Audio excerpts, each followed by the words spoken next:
United boys, welcome back to the channel. Deal agree हो चुकी है भाई। Michael Carrick to United agreed. क्या एंडरसन टू यूनाइटेड एग्री हो चुका है? मैनचेस्टर सिटी का क्या एग्रीमेंट हो चुका है एलियट एंडरसन के साथ? इन सब चीजों पे बात करेंगे। साथ ही साथ कुछ मैनेजर्स के बारे में बात करेंगे। क्या चल रहा है पेप गार्डियोला की दुनिया में, आर्ने स्लॉट और टॉमस ट्यूकल की दुनिया में after Harry Maguire said online कि भाई मेरे को नहीं लिया गया। उसके बियॉन्ड भी भाई यूनाइटेड का समर ट्रांसफर प्लान क्या है? क्या 250 मिलियन इनफ होने वाले हैं? जो लेटेस्ट रिपोर्ट आ रही है एंडरसन की डील सिटी चेल्सी के एक मेजर 100 मिलियन वाले मिडफील्डर के लिए जा रही है। क्या वो एलियट एंडरसन की डील पे खतरा ला सकता है? यूनाइटेड को प्रॉफिट हो सकता है? Sandro Tonali, Lewis Hall, Morgan Rogers का price, Yan Diomande to Liverpool. So much to go on in this video. I hope आपको वीडियो पसंद आएगी तो प्लीज लाइक कर देना, शुरू से एंड तक देखते हुए सब्सक्राइब कर लेना हाइप करते हुए, और कमेंट करके अपने थॉट्स बता देना मेरे दोस्तों। चलते हैं सबसे पहले इस मेजर न्यूज में। जो पुरानी न्यूज थी, हमें पता थी ये होने वाला है, अब ऑफिशियल हो गया। यूनाइटेड ने ऑफिशियली अनाउंस कर दिया माइकल कैरिक हमारे हेड कोच हैं। 2 साल का कॉन्ट्रैक्ट है प्लस 1 साल का एक्सटेंशन मिल रहा है। So very good, all the best to Michael Carrick. अगले साल देखते हैं भाई, बहुत अच्छा करना प्लीज। हमारी बहुत सारी उम्मीदें जुड़ी हुई हैं तुमसे। बट माइकल कैरिक की तरफ बहुत सारा प्यार है, बट ये जो पब्लिसिटी है ना, इसकी तरफ बहुत सारी नफरत है। Jason Wilcox ran the process that led to Carrick's appointment, जो बहुत थॉरो था, डिस्क्रीट प्रोसेस था। मतलब हमें पता है भाई, तुमने किसी भी और मैनेजर को इंटरव्यू तक नहीं किया, ठीक है, लेकिन जो बेन जेकब्स है उसको यूनाइटेड से खबरें मिलती रहे, इसलिए वो आके जेसन विल्कॉक्स की बढ़ाई कर रहा है। अगर आप ये चीज समझ सकते हो तो। वो कह रहे हैं देखो, उनाई एमरी, एंडोनी एरियोला, इन सबको कंसीडर किया था। किसी के साथ इंटरव्यू किया? किसी के साथ नहीं किया, ठीक है। So please don't give us this bullshit. United fans इतने स्टूपिड नहीं है। माइकल कैरिक को ला रहे हो, कोई दिक्कत नहीं है। कैरिक आ रहा है, कोई दिक्कत नहीं है। बट डोंट से कि तुमने बहुत थॉरो प्रोसेस रन किया, तुमने बहुत सारे लोगों को इंटरव्यू, तुमने घंटा किसी एक को भी इंटरव्यू नहीं किया। खैर, दूसरी जगह चलते हैं भाई, पेप गार्डियोला की दुनिया में। भाई यहां तो अलग ही सीन चल रहा है। पेप गार्डियोला जाने वाला है सिटी को छोड़ के। अब उसके लिए एक स्टैंड बनाया जा रहा है, एक उसके लिए स्टैचू बनाया जा रहा है। तुम समझ सकते हो? मतलब देखो, मैनचेस्टर सिटी के लिए लेजेंड है, 10 साल में 20 ट्रॉफीज, उसको स्टैचू दे रहे हैं वो। पेप गार्डियोला स्टैंड बना रहे हैं, सो उसके सामने होगा स्टैचू। सो मैं समझ सकता हूं। एक्चुअल में ना, मेरे को दिक्कत पता है यहां पे क्या है। एज ए यूनाइटेड फैन, ये सब कुछ मेरी टीम के लिए होता था आज से 20 साल पहले।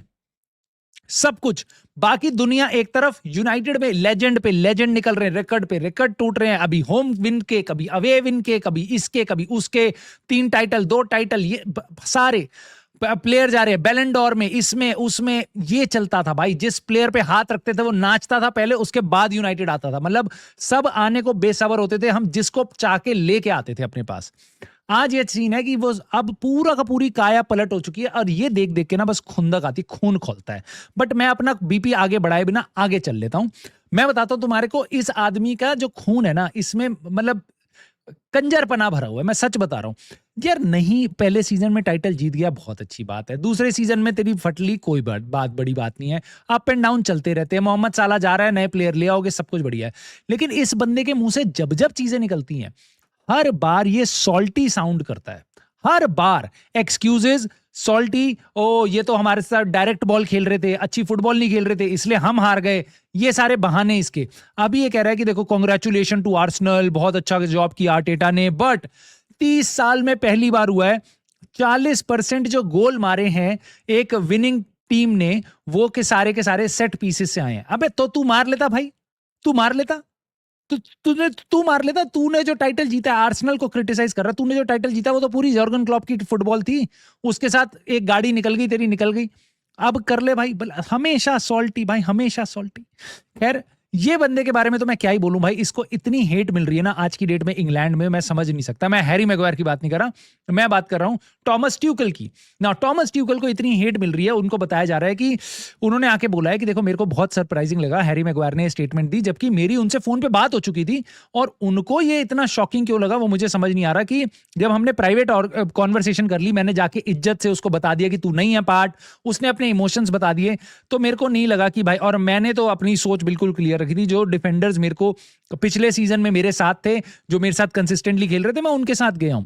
सो यहां तक मुझे बिल्कुल समझ आता है। मैं बिल्कुल इस बात को मान सकता हूं, हैरी मैग्वायर की जगह लोग कह रहे हैं डैन बन को ले लिया, तो क्यों क्यों ले लिया? डैन बन का समझ आ सकता है भाई, वो लेफ्ट फुटेड है, हो सकता है टॉमस ट्यूकल को लेफ्ट फुटेड प्लेयर चाहिए था जो लेफ्ट बैक भी खेल सकता है, सेंटर बैक भी खेल सकता है, दोनों चीजें, राइट? मैं मानता हूं कोई बहुत तगड़ा प्लेयर नहीं है, बट मैं रीजन समझ सकता हूं।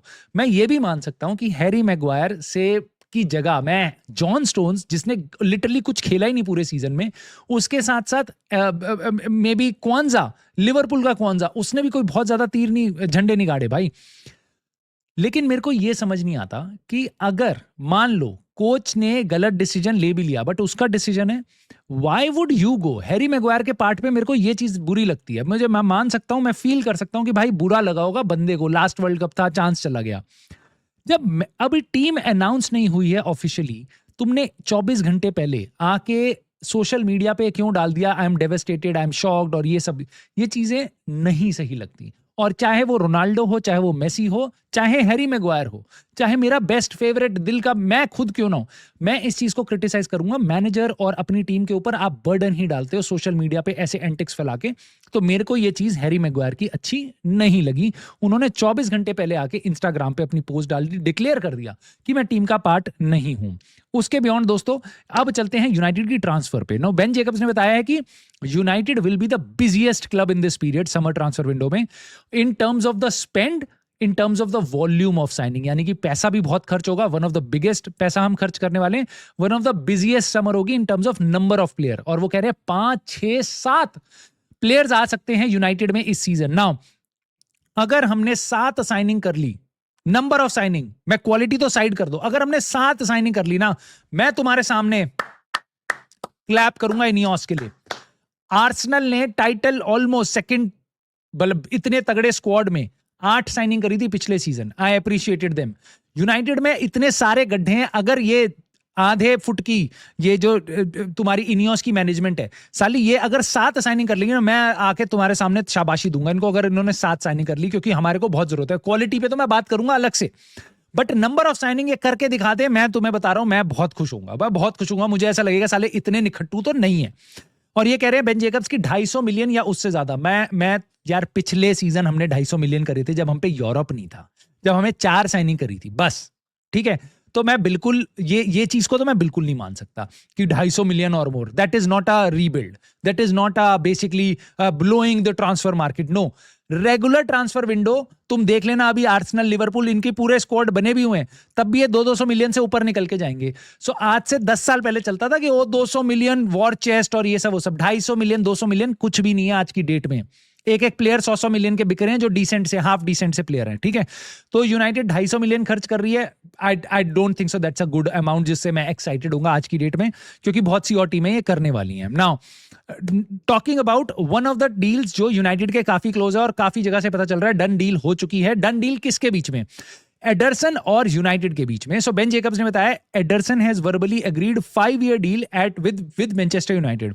5 साल की डील होगी। यूनाइटेड, देखो सबसे बड़ी बात, एडरसन की सैलरी इस टाइम पे 40-50 हजार पाउंड है एटलांटा में। यूनाइटेड में आएगा आराम से, उसकी सैलरी हम डबल कर देंगे, हमें फर्क भी नहीं पड़ेगा। एडरसन नाचेगा पहले, उसके बाद साइन करेगा, उसके बाद गाना गाएगा कि मैं यूनाइटेड फैन हूं, ठीक है? नाउ प्लेयर बढ़िया है, बढ़िया, बेकार नहीं है, बढ़िया है, ठीक है? बट सीरिया से आ रहा है, रिस्क है। ब्राजील के स्क्वाड में नहीं है, रिस्क है। सो बहुत सारी चीजों में रिस्क है। अगर ये प्राइम टारगेट है हमारा, I am not happy, like I said. और अगर ये वन ऑफ द साइनिंग्स है, 3 मिडफील्डर्स में से एक एडरसन है, तो आई एम वेरी हैप्पी। चलो, ये होना चाहिए। सो अब आगे और देखते हैं क्या क्या खबरें आई हैं। फब्रिज़ो रोमानो ने आके बता दिया उसके बाद कि सारे रूमर्स आ रहे थे एडरसन के साथ डील्स एग्री हो चुकी हैं, यूनाइटेड की पर्सनल टर्म एग्री हो चुकी है। अब अटलांटा से बात चल रही है, कोई कह रहा है 45 मिलियन, को कह रहा है 50 मिलियन, अनाप शराब रेटों की बात चल रही है। बट फब्रिज़ो रोमानो ने आके क्लैरिटी दी हमारे को। उन्होंने बताया कि एडरसन अपने आप को मार्केट में रख रहा है, अलग अलग लोगों से उसका एजेंट उनको लिंक कर रहा है। यूनाइटेड बहुत से मिडफील्ड ऑप्शंस के साथ बात कर रही है, नॉट जस्ट हिम। सो उन्होंने ये भी बताया कि यूनाइटेड इटली में मिशन पे है। उनमें से एक डिस्कशन एडरसन से रिलेटेड है।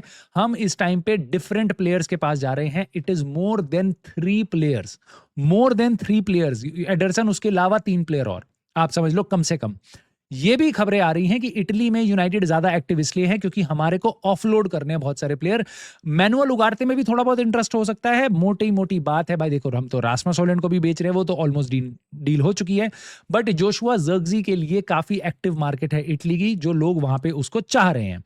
उसके बियॉन्ड भाई यहाँ पे हमारे को वापस फब्रिज़ो रोमानो ने बताया कि एग्जिट और इनकमिंग दोनों से रिलेटेड है, और इस टाइम पे लेकिन उन्होंने कंफर्म किया कि जो टॉक्स हैं एडरसन के साथ और यूनाइटेड के साथ दे आर एडवांस्ड। कुछ फब्रिज़ो रोमानो कह रहे हैं वो एडवांस्ड है, कुछ मीडिया आउटलेट रिपोर्ट कर रहे हैं वो वर्बली एग्री हो चुकी है, he is happy to come. और नेक्स्ट डिसीजन ये है कि यूनाइटेड पर्सनली प्लेयर के साथ ओके ले लेगी, जैसे लास्ट ईयर सेस्को और ग्योकरेश के साथ आर्सेनल ने किया था। Personal terms agree kind of कर ली थी कि भाई प्लेयर तू आना चाह रहा है, एजेंट रेडी है, सब है। उसके बाद उन्होंने दोनों ऑप्शंस को बेसिकली नाप के देखा और जो उनको बेटर लगा उन्होंने वो कर लिया। यूनाइटेड आई थिंक इस तरीके की अप्रोच कर रही है, और अगर ये यूनाइटेड कर रही है मैं उसको सपोर्ट करूंगा भाई, मेरे हिसाब से अच्छी तरीके की स्ट्रैटेजी है। आपने एडरसन के साथ पर्सनल टर्म्स एग्री कर ली लेकिन उस डील को क्लोज नहीं किया, आप एटलांटा के साथ बात कर रहे हो, आप किसी और प्लेयर के साथ भी जाओगे, B C D players agreed हैं, 3-4 ऑप्शंस हैं हमारे पास। अब आप क्लब के साथ नेगोशिएट करो, जो सस्ती डील आपको लग रही है, जो बढ़िया डील आपको लग रही है, उसमें से बेस्ट जो आप निकाल सकते हो। प्लेयर सारे के सारे डिसेंट होंगे, उनमें से आप डील्स निकालनी शुरू करो, चलो इन 4 में से हम इन 2 प्लेयर्स को ले रहे हैं ऐसा। बट अल्टीमेटली आप ये सारा समीकरण करने के बाद आप प्लीज 3 मिडफील्डर लेके आ जाना अगर आप मैनुअल उगारते को सेल कर रहे हो तो, और तीनों के तीनों ऐसे कुछ मत लाना, एक ना एक तो कम उसमें से सॉलिड प्लेयर लेके आ जाना। यहां पे एक ऐसे भी रूमर थे जिनको मैं एड्रेस करना चाहता हूं। बेन जेकब्स ने बताया है कि यूनाइटेड वोंट ओवर पे फॉर एडरसन। ये चीज सुन के ना मेरे को अच्छा नहीं लगता। Yes, we don't want to overpay, मैं बिल्कुल मानता हूं, बट हर जगह आप ये आके एलियट एंडरसन के लिए ओवर पे नहीं करेंगे, टोनाली के लिए ओवर पे नहीं करेंगे। कुछ प्लेयर्स की वैल्यू होती है, आप उसको नहीं दोगे तो that is not over paying. यहां पे बता रहे हैं वो कि अगर वो 50 मिलियन यूरोज या और हो ज्यादा होगी तो यूनाइटेड कहेगी नहीं ये तो बहुत ज्यादा है, हम नहीं जाएंगे। अबे इतना पैसा मांग कौन रहा है? ये प्लेयर समर में रूमर्स आ रहे थे, पिछले समर में, विंटर में, हर time 26 million pound, 30 million euros में अवेलेबल था, ऐसे रूमर्स आ रहे थे। इस टाइम पे एटलेटिको मैड्रिड ने प्लेयर के साथ पर्सनल टर्म्स एग्री करने के बाद ये देखा एटलांटा ज्यादा पैसे मांग रही है। कितने? 45 मिलियन यूरोज। तो यूनाइटेड से 50 मिलियन यूरो मांग कौन रहा है? मतलब आप 5 लाख की मारुति ऑल्टो लेने जा रहे हो, ठीक है, लेकिन आप क्या भाई आके कह रहा है देखो मेरा भाई जो है ना ये बहुत शाना नेगोशिएटर है, ये ना मारुति 10 लाख की नहीं लेगा, ठीक है, 10 लाख की नहीं। अबे है 5 लाख की, तो 10 लाख की दे कौन रहा है तेरे को? किसी ने कोट भी करा है 50 मिलियन यूरोस किसी ने कोट भी करा है एडरसन के लिए? नहीं। लेकिन बेन जेकब्स को तारीफ करने ने यूनाइटेड 50 मिलियन यूरो तो नहीं करेगी, उससे नीचे में ही करेगी डील। ये मेरे को समझ नहीं आता क्यों, क्योंकि 50 मिलियन की कोई नामो निशान नहीं है भाई, कोई नामो निशान नहीं, कोई नहीं मांग रहा। 45 मिलियन यूरो एटलांटा की मैक्सिमम डिमांड है कि भाई प्लीज किसी तरीके से 45 यूरो पहुंचा दो एड ऑन वगैरह लेके। ये 50 मिलियन की डील हम नहीं करेंगे, ये मेरे को समझ नहीं आता, मेरे को सच में समझ नहीं आता। अब उसके अलावा एलियट एंडरसन, इसके बारे में बात करनी बहुत जरूरी है क्योंकि निकोलो शीरा, इसकी कुछ न्यूज मैंने देखा है पिछले कुछ टाइम में काफी सही हुई हैं। उन्होंने बताया है कि एग्रीमेंट हो चुका है, बेसिकली प्रिंसिपली वर्बली हो सकता है पॉसिबली, ये मैनचेस्टर सिटी और एलियट एंडरसन के बीच में वापस 5 साल का कॉन्ट्रैक्ट, और अब मैनचेस्टर सिटी नॉटिंघम फॉरेस्ट के साथ जाके नेगोशिएट करने वाली है। नाउ ये खबर मैंने सुनी, मेरे को लगा भाई बिल्कुल हो सकता है 1-2 दिन में मेन स्ट्रीम मीडिया में भी आ जाए, बेन जेकब्स, आपके डेविड ऑनस्टीन, फब्रिज़ो रोमानो ये भी आके कंफर्म कर दें। हमारे को भी पता है भाई ये होना ही है, इनएविटेबल है, बुरा लगेगा बट इनएविटेबल है, ये होना ही होना है। सो एक चीज ने मेरा दिमाग थोड़ा सा खराब किया, वो था ये, और यहां पे मुझे लगा शायद एलियट एंडरसन की डील कोलैप्स हो सकती है सिटी के साथ। क्यों? क्योंकि यहां पे स्काई स्पोर्ट्स जर्मनी ने बताया है कि एंजो फर्नांडिस मैनचेस्टर सिटी के one of the most desired transfer target हैं इस समर ट्रांसफर विंडो में। We are talking about Manchester City. उनके पास एक नया मैनेजर आ रहा है, अगर मैनेजर को प्लेयर पसंद है, मैनचेस्टर सिटी एड़ी चोटी का जोर लगा लेगी और भाई वो प्लेयर भर भर के लेके आएगी, ठीक है। उन्होंने बताया है स्काई स्पोर्ट्स ने कि एंजो मरेस्का जो पहले चेल्सी के प्लेयर मैनेजर थे, उनकी रिलेशनशिप एंजो फर्नांडिस के साथ काफी अच्छी है। तो दोनों एंजो भाई भाई है काइंड ऑफ, एक मैनेजर एक प्लेयर। अभी कुछ टाइम पहले एंजो मैरेस्का ने थोड़ा सा उसको 2 गेम का बैन भी मिल गया था क्योंकि उसने रियल मैड्रिड कर दिया था कुछ ज़्यादा, तो उसका बेसिकली मन है जाने का। 100 मिलियन से ज़्यादा में इस प्लेयर को खरीदा है चेल्सी ने। अब बेचने का टाइम आ सकता है क्योंकि प्लेयर हैप्पी नहीं है और ये वापस अर्जेंटीनियन प्लेयर है भाई, मैं तुम्हें पक्का बता रहा हूँ। अगर सिटी ने इसको थोड़ी बहुत घास डाल दी, ये प्लेयर रिवोल्ट कर देगा, ये प्लेयर ट्रेनिंग पे नहीं जाएगा, ये पंगे कर देगा चेल्सी के साथ, मेरे को पक्का पता है, पूरी फीलिंग आ रही है इस प्लेयर को देख के। उस केस में ऐसा हो सकता है कि चेल्सी बहुत ज्यादा पैसा डिमांड करे और then I kind of doubt क्या मैनचेस्टर सिटी एलियट एंडरसन और एंजो फर्नांडिस दोनों को साइन कर सकती है, क्योंकि दोनों के दोनों 100 मिलियन से ऊपर के प्लेयर होंगे। क्या मैनचेस्टर सिटी एक ट्रांसफर विंडो में कर सकती है? May be yes, in that case I will kill my self. अगर नहीं है इसका आंसर तो हमारे पे चांस है, ये है उम्मीद कि शायद मैनचेस्टर सिटी एलियट एंडरसन के लिए ना जाए, तब हमारी झोली में फल गिर जाए जिसको लेके हम 1 साल से गाने गा रहे थे। हम बेसिकली इस टाइम पे मैनचेस्टर सिटी की मर्जी पे हैं कि हमारी टीम में एलियट एंडरसन आएगा या नहीं आएगा। उसके बाद बियॉन्ड भाई बेन जेकब्स ने बताया है 75 मिलियन यूरोस टोनाली के लिए, जो कोट आ रही थी सोशल मीडिया पे आ रहा था 75 मिलियन में अवेलेबल होगा, ये डील कर लेनी चाहिए। उन्होंने बताया दिस इज सरप्राइजिंग, ऐसा नहीं हो सकता, न्यूकासल ये सब एंटरटेन नहीं करेगी और यूनाइटेड को ऐसा लगता है टोनाली की फी काफी ज्यादा डिमांड होगी न्यूकासल की तरफ से और इसलिए यूनाइटेड उस डील से दूर रहने को बिल्कुल तैयार है। लेकिन अगर पैसा ड्रॉप होता है, अगर न्यूकासल की एक्सपेक्टेशन ऐसी नहीं होती है, तो यूनाइटेड इस टाइम पे भी रिकंसिडर कर लेगी इस डील को, वापस मार्केट में आ जाएगी सैंड्रो टोनाली के लिए। बेसिकली बेन जेकब्स के द्वारा यूनाइटेड का एक मैसेज पहुंचाया जा रहा है, अगर भाई तुम्हें बेचना है प्लेयर तो उसको थोड़ा प्राइस कम कर लो, हम लेने को तैयार हैं। ये इंटरेस्टिंग होगा भाई। टोनाली मेरे को लग रहा है most likely player kind of, क्योंकि शुआमेनी और एलियट एंडरसन के चांसेस कम लग रहे हैं। मे बी शायद मे बी टोनाली आ जाए ना। टोनाली का एक टीममेट है जिसको इंग्लैंड के स्क्वाड में इसको भी नहीं लिया गया, जिसको लेके बहुत से लोग बहुत शॉक्ड थे क्योंकि भाई इसने पूरे साल जो परफॉर्मेंसेस दिए ना, unplayable left back, one of the best. Lewis Hall के बारे में बता रहे हैं बेन जेकब्स की देखो इस टाइम पे लुइस हॉल ऐसा कर सकते हैं कि वो रिक्वेस्ट करे कि मेरे को जाना है न्यूकासल को छोड़ के। अगर ऐसा कुछ होता है तब दरवाजा खुलेगा यूनाइटेड के साथ इस डील का। आप इस चीज पे आंख रखना क्योंकि यहां पे कोई हरकतें करी जा सकती हैं। Let us keep an I on that. Now Morgan Rogers का प्राइस अपडेट आया भाई। उन्होंने बताया है बेन जेकब्स ने कि एस्टन विला चाहती है मॉर्गन रॉजर्स को बेचना क्योंकि उनको अपने स्क्वाड में बेसिकली और हेवीली इन्वेस्ट करना है। मॉर्गन रॉजर्स उनके लिए 80 मिलियन तक का प्राइस टैग वो दे रहे हैं। 80 मिलियन पाउंड में मॉर्गन रॉजर्स ले जाओ, उस पैसे को यूज करके हम 2-3 बढ़िया प्लेयर लेके आ जाएंगे। आर्सेनल, यूनाइटेड, चेल्सी, पीएसजी सारे के सारे रेस में हैं।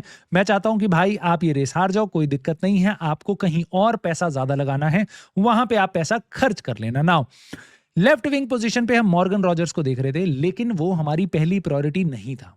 आपको मैं याद दिला दूं 4 महीने पहले 5 महीने पहले हम सेमेन्यो के पीछे भाग रहे थे। सेमेन्यो चला गया मैनचेस्टर सिटी यूनाइटेड को छोड़ के, कि यूनाइटेड की तरफ से भी ऑफर था और सिटी की तरफ से भी ऑफर था। He chose Manchester city.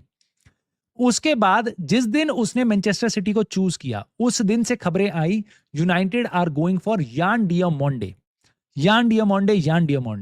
Leipzig की तरफ से ऐसे रूमर्स आए कि भाई 100 मिलियन से कम में तो हम प्लेयर बेचेंगे नहीं। यूनाइटेड ने दुम दबा के साइड हो गई उस डील से। हमारे जो 2 प्रेफर्ड लेफ्ट विंग ऑप्शंस थे, एक चला गया सिटी, और अब देख लो तो अपनी आंखों को मल लेना ध्यान से क्योंकि ये हो सकता है ट्रू, बहुत ज्यादा चांसेस हैं। यान डियामोंडे के लिए ऑलरेडी लिवरपूल उतर चुकी है मार्केट में। डेविड ऑनस्टीन ने खबर दी है भाई कि यान डियामोंडे लीडिंग टारगेट है लिवरपूल के लिए। लाइप्जिग बिल्कुल डिमांड करेगी 100 मिलियन यूरोज या उससे भी ज्यादा, और Liverpool football club basically leading candidate है, जहां पे पीएसजी भी देख रही है इस प्लेयर को। But Liverpool can go all the mile to sign this player. They need to replace Luis Diaz, they need to replace Mohamed Salah. मैं बिल्कुल जानता हूं, बट ऐसा कैसे होता है? हमारे जो हमारी जो प्रायोरिटी साइनिंग्स हैं, जिनको हम कह रहे भाई हमारी स्काउटिंग डेटा सब कुछ कर आके पूरे बोर्ड सब कुछ करके हम कहते भाई ये प्लेयर लाएंगे, और वो जाता है हमारे ही आर्च राइवल मैनचेस्टर सिटी। दूसरा प्लेयर जो है वो जा रहा है लिवरपूल। हम कहां जा रहे हैं मेरे भाई? कभी हमारे यहां भी किसी मैनेजर का स्टैंड बनेगा? कहीं माइकल कैरिक का स्टैचू बन सकता है? कुछ हो सकता है ऐसा हमारे यहाँ? या बस हम ये देखेंगे जितने भी बढ़िया बढ़िया लीडिंग कैंडिडेट्स हैं जिनको हम चूज करके ला रहे हैं वो कहीं और जा रहे हैं। ऐसी फीलिंग आ रही है भाई कि क्या हम अब टॉटनम हॉटस्पर्स बन चुके हैं? क्या हम न्यूकासल यूनाइटेड बन चुके हैं और हमारे बाप खड़े हो रहे हैं लिवरपूल और मैनचेस्टर सिटी वाले? एक टाइम पे जब हम इस लीग के बाप हुआ करते थे, जिस प्लेयर पे हाथ रखते थे वो नाचता पहले था, बाद में आता था। सो अब हमारे लीडिंग टारगेट भाई लिवरपूल और मैनचेस्टर सिटी जा रहे हैं। This is not good, not good at all. People ask me to be positive, how can I be? How can I be? जब हमारी ही रिक्रूटमेंट के पहले नंबर 1 टारगेट 2, 3, 4 ये हमारे ही राइवल्स में जा रहे हैं, साला हमारे ही अगेंस्ट खेलेंगे। लास्ट में 4 महीने बाद यही तुम्हारे पॉजिटिव फैन माइकल कैरिक को गाली दे रहे होंगे कि तुम्हारे पे प्लेयर अच्छे नहीं आए हैं, तुम कर कह रहे हो, तुम रिजल्ट नहीं दे पा रहे हो। भाई प्लेयर को साइनिंग ला के दो, मैनेजर को साइनिंग ला के दो, तभी कुछ करेगा। हमारी स्काउटिंग क्या करती है? कुछ दिन पहले की बात है जो तुम्हें मैं अब दिखाता हूं। ठीक है, हम किन प्लेयर को टारगेट करते हैं तुम्हें मैं अब दिखाता हूं, जिससे तुम्हारे को समझ आएगा भाई। आंड्रे गोमेस, 2 महीने पुरानी न्यूज है, निकाल लो। सारे बड़े जर्नलिस्ट कह रहे थे हमारी लिस्ट में वुल्व्स का जोआ गोमेस और आंड्रे गोमेस दोनों के दोनों को हम कंसिडर कर रहे थे। आंड्रे गोमेस के लिए एक क्लब एक फूटी कौड़ी देने को तैयार नहीं था, जिसको हम कंसिडर कर रहे थे। हमारे टॉप 10 लिस्ट में से था भाई, ये टॉप 10 मिडफील्डर्स में से। ये प्रीमियर लीग प्रूवन है, ये है वो है, ये सब ठीक है, हमारी लिस्ट में था। अल्टीमेटली क्या हुआ, उसको कुत्ता भी नहीं पूछने गया। रेलीगेट जो हो चुकी है वुल्व्स, उसके साथ उसने कॉन्ट्रैक्ट एक्सटेंड किया है। चैंपियनशिप में खेलेगा और उसी टीम के साथ जो रेलीगेट हुई है उनके साथ कॉन्ट्रैक्ट एक्सटेंशन करिए कि भाई मेरे पे और तो कोई ऑप्शन नहीं, मैं वुल्व्स में ही रहता हूं। ये हमारे टॉप 10 लिस्ट में है। तुम समझ रहे हो? जो लिस्ट के ऊपर की मलाई है वो कोई और खा रहा है, हमारे राइवल्स। जो नीचे वाले हैं उनको हम देख नहीं रहे, वो जा रहे हैं, अब वो वापस वहीं जा रहे हैं, उनको कोई भी और नहीं पूछ रहा। मुझे समझ नहीं आ रहा हम कहां जाएंगे। आप मेरे को हेल्प करो, आप मेरे को बताओ मेरे भाई, हमारा आपको क्या लग रहा है, कैसी फीलिंग आ रही है समर ट्रांसफर विंडो को लेके? क्या हम टोनाली एंडरसन ऐसी डील कर सकते हैं? क्या एंजो फर्नांडेज हमारे लिए काफी फायदा कर सकता है एलियट एंडरसन की डील में? माइकल कैरिक की कंफर्मेशन हो चुकी है, उस पर आप अपनी राय दे सकते हो। यान डियामोंडे लिवरपूल जा रहा है, इस पे बता सकते हो। कमेंट करके जरूर बताना, लाइक सब्सक्राइब हाइप करके सपोर्ट कर सकते हो। और मैं आपसे मिलता हूं in the very next video.